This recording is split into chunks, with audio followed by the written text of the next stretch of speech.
like you put it in context, you know. So Right. what I was showing them is that like to do it by system.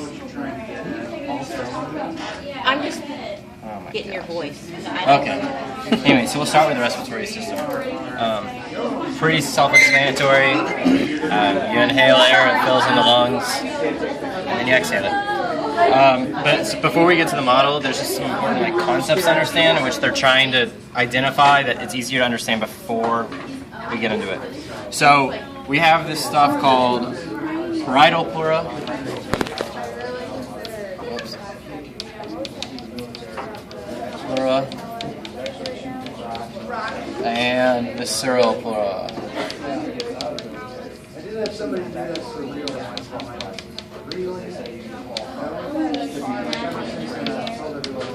So, if this is the lungs, you have your trachea, and it goes into bronchioles, and these are the lungs.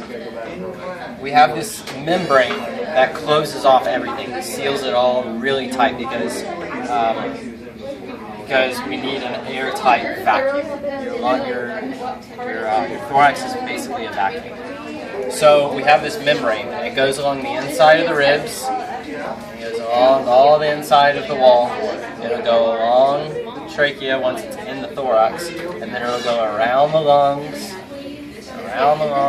and it seals off everything, right? When it's on the body wall here, it's parietal pleura. Parietal meaning body wall. This is the diaphragm down here. Visceral pleura, it's the same membrane, it's just when it's going around viscera. Viscera are just organs. So any kind of organ is just viscera. So that's how it's the same membrane, it's just kind of where in location. So parietal pleura, visceral pleura. The same thing applies to the abdomen. It's just called, instead of pleura, it's called peritoneum. Same exact thing though. It lines the body wall, and then it comes off the body wall to wrap around each intestine. And we'll get to that when we show the abdomen. And does that individually. The only extra term there is mesentery. Mesentery is when it actually comes off the body wall, and it'll wrap around the organ, but when it's along that organ, it's called visceral peritoneum, but then it double backs on itself, and when they're connected, it's called mesentery. That's for the small intestines. When it's the same thing for the large intestine or the colon, it's called mesocolon. Meso, or mes, meaning middle, right? But for the lung specifically, I like to kind of explain that it is a vacuum, right? So your lungs don't do any work. They're just sponges. They just soak in the air and they let it go. What does all the work is the diaphragm. Diaphragm is this muscle right here. It's pin number 5. And it's this really thin muscle that separates the abdomen, which is everything below it, this being the liver right below it. It separates that from the lungs and the heart and the thorax. Because remember, we have to air seal it. We have to make it tight like a vacuum. I'll show you why. But so what it does is the diaphragm connects all along. If we close this up, it would close up all the way. The only things that pass through it are like the aorta or the esophagus that has to go down to the stomach. But even when it goes to the diaphragm, it's still airtight, like it seals around. It would be like, the esophagus coming through, but then it tightens it up because the esophagus is kind of going like this, and so it seals along that too. And it's airtight. The reason it has to be airtight is, again, the lungs don't do anything, they just soak it up. And this model I like this model a lot. Bill Nye the Science Guy does this model, by the way. And it's really cool because it shows you how it's a vacuum. So if we pretend that this is the diaphragm down here, and then the lungs are the balloons, and then it has an opening right there, that would be your trachea that goes directly in the balloons. When your diaphragm pulls down, because of the pressure changes, it sucks air into the lungs. And then when you release it, it exhales, and inhales, and exhales. So that's all that's how it works. So I like to really emphasize, because people try to memorize parietal peritoneum, visceral peritoneum, or parietal pleura and visceral pleura. But it's a really important concept that really shows how it works, and so I like to make sure people understand what that is. Because they try to pin it over here, and it's really hard to pin. But we'll get to it. But anyways, for the respiratory system, we start out here. This is just thyroid cartilage. So it's like what you would feel in your Adam's apple. You can feel the ridges in the cartilageous rings in your trachea. It starts out with the thyroid cartilage, and then it goes down into the trachea. So this is the trachea here. And notice about the trachea, if you push on it, it's pretty tough. It's pretty solid, and that's because there's cartilaginous rings that go through it. That's what I was trying to hear. The reason they're there is because your airway has to stay open at all times. No matter what you're doing, your airway has to be open so you can breathe. So the body reinforces this tube with these rings made of cartilage, which are pretty hard, to hold it open. You can contrast that with the tube right behind it right here. It's a tube, it's just really flat. That's your esophagus. Because the esophagus doesn't have to stay open for anything. Like the only reason it opens up is when it's letting food go through. But other than that, it doesn't need to be open for anything. It's not a vital thing. Whereas the trachea has to be open for air. So that's how you can really always tell the difference between the esophagus and the trachea. The trachea will go all the way down and fill the lungs. So these are the lungs here. All these different lobes. You can tell it's the lungs because, again, it's the lobes. It's not the same as human, where remember humans have 3 lobes on the right and 2 lobes on the left. Obviously they've broken up a little different, species difference. But you can see that these are the lungs. Right here is the heart. You can see the different veins and arteries coming off of it. But right here are the lungs. So air would just come in here, the diaphragm would move down, suck air into the lungs, and then lift up and push air back out. And that's respiratory system. For what we were kind of talking about earlier with the parietal and the visceral pleura, that's what 3 was trying to show, is that there's this thin membrane. It's really hard to pull up, but you can see kind of it pulling up there. That lines is this shiny membrane that lines the entire body wall. That's the parietal pleura. We could do it in any part, and we could pull it up if we wanted to. That's muscle there, but you can see where that air pocket is right there, where it's membrane. So there's membrane. Same thing on the lungs, it's just hard to see, but there is this thin membrane right there. That's visceral pleura. It's that same airtight membrane. That's it for the respiratory system. For the digestive system, same thing. Eat food, it goes through the esophagus. The esophagus runs back behind all this stuff. If we remove the heart and we look down near kind of by the spinal cord and the aorta, we would see the esophagus really flat. It goes through the diaphragm, and again, it's sealed off. It goes past the liver, because the liver doesn't do anything for the digestive system. It's for the circulatory system. That's what kind of cleans your blood.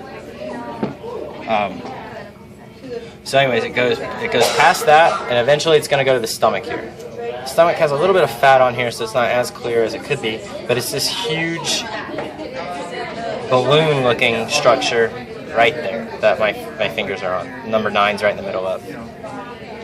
So food goes into the stomach. Where the green thing is right there is kind of where it starts to become the small intestine. Right here is where it becomes the small intestine. You can see it right here. There's small intestine. So 11 might be called the duodenum, yeah, or I guess 8. Let's see. 11 is the duodenum. Yeah, duodenum. Yeah. So the duodenum is, remember, it's just a small intestine. It's just the small intestine is broken down into 3 parts: the duodenum, the jejunum, and the ileum, in that order. So it starts out the duodenum, and it's hard. It's more of a microscopic thing where you can tell the difference between the 3.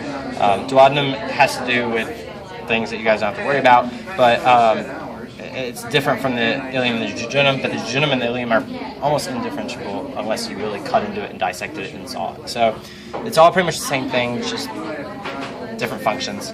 But you can see it all the way here, so the food keeps going through. Not that, but all this small intestine. So if we were to follow this, we could follow it if we wanted to. In and out, in and out, in and out. Until eventually it gets to here. So it keeps going through the tube. Here we go. So we're here, here, here, here, and then we hit the large intestine. You can see how much wider and larger that is. So that's where food is finally being compacted. The stuff we don't need anymore is it's being dehydrated and compacted, so into feces. So it goes into here, and the large intestine's a lot shorter. It's wider, but it's not near as long. In humans, it just goes ascending, transverse, descending, and then a little loop and out. So it's not very, whereas the small intestines are 5 or 6 feet long. So it's quite a difference. but they are a lot wider, and then eventually to go to the rectum. Let's see. Some things point out. This 13 was trying to point out mesentery. This is mesentery. All of this stuff that's in between it. See how my fingers are in between? That's a membrane. And this is what this is talking about right here. It's so that the intestines are secured to they're allowed to hang and move around, but they're still secured to the body wall. So if we want to go back, it all eventually comes back to this body wall.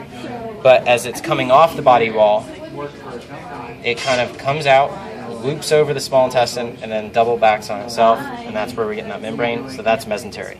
The only difference would be for number 15, where it's the same exact thing, but it's coming off the colon or the large intestine, so that's mesocolon. That's the same exact thing. So if you were on the practical and you saw a pin in this, and you were like, man, I don't remember if that's a mesentery or mesocolon, well, you would just look to see if it's near the colon or if it's something that's in this really small intestine here, which would be mesentery.